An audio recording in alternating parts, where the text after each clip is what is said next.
எந்த துறையிலுமே வறுமை இல்லைங்கய்யா.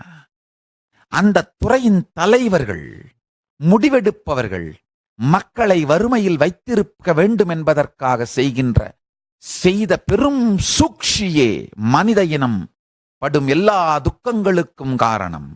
வேதங்களும் ஆகமங்களும் மிக உயர்ந்த அறிவியல் சத்தியங்களை உலகத்திற்கு தந்தன. காரணம் என்னன்னா, அந்த காலத்தில் அறிவு அரசியல் மூலமாக மக்களை தன் அடிமையாக வைத்திருக்க வேண்டும் என்று நினைத்த நபர்களிடமோ, பணத்தின் மூலமாக மக்களை தன் அடிமையாக வைத்திருக்க வேண்டும் என்று நினைத்த நபர்களிடமோ செல்லாமல், அவர்கள் கையில் சிக்காமல், மண்டியிடாமல் சுதந்திரமாக இருந்தது.